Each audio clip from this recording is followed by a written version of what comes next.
You're listening to WBPPR, Big Pretty Public Radio. An Evening with the Authors is made possible due to the support of Leonard Cohen. It's like music, but creepy and weird. The Teenage Mediterranean Ninja Oysters.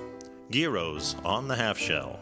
It's not a typical comedy show where it's like a stand-up comedy show. And it's not a variety show. It's comedians pretending to be authors. And now, An Evening with the Authors. Fake authors, fake books, real funny. It's a group of comedians, actors, writers putting together a show where comics actors come out in character and read excerpts from their books that they have written. They're not real books, but for the purpose of the show, they're real. How we doing? It was my idea. Just not wanting to do another comedy show, just another run-of-the-mill comedy show. Wanted to do something fun, a little more interesting, something that we could just exercise our creative muscles, do something completely fresh and completely new every show, rather than just regurgitating the 10 minutes of stand-up comedy that we had, like we do at every other local comedy open mic show. Well, I think it's such an original concept, and I don't think many other places, let alone many other cities, have a performance like this. A lot of people don't realize this. I can also control sea slugs. There's a sea slug at the Atlantic Ocean that's the size of the Empire State Building. In its uniqueness, I think it's kind of a catalyst for comedians pushing themselves to be better, performers being better, and audiences to be a little more sophisticated, I guess, and to be on the lookout for other shows that are unique around the city. You know, you find one, it's not going to be the only unique show. How y'all are? Let's have a bon roulette! I'm really happy it's here. As someone who's from Indiana, and I've lived in other places and I've come back, to see such an amazing comedy scene happening in Indianapolis is so encouraging. And it just proves that the Midwest is a place where things are happening, not where things are dying. But until then, I have a mommy and a daddy and another secret daddy, and that's okay.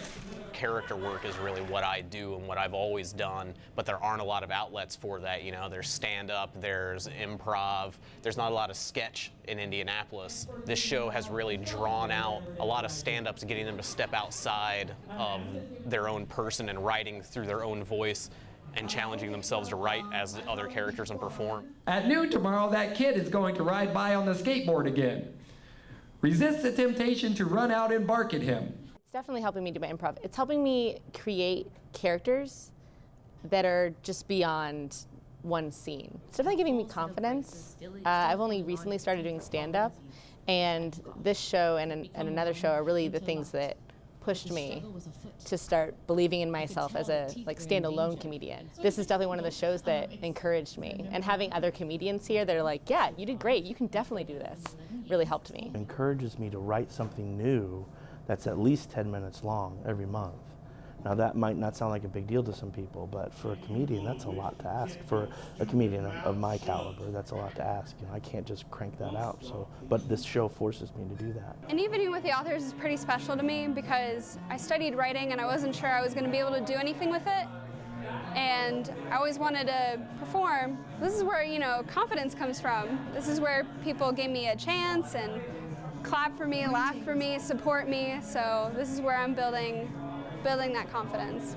My name, like many things from my planet, neither have a translation, nor are they pronounceable in such a way that you would comprehend. It's also at the White Rabbit Cabaret, which is one of the coolest venues to perform.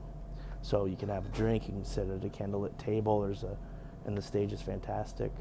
And you'll see a show that's one of a kind and you'll never see it again. So it's like a, you know, sand mandala.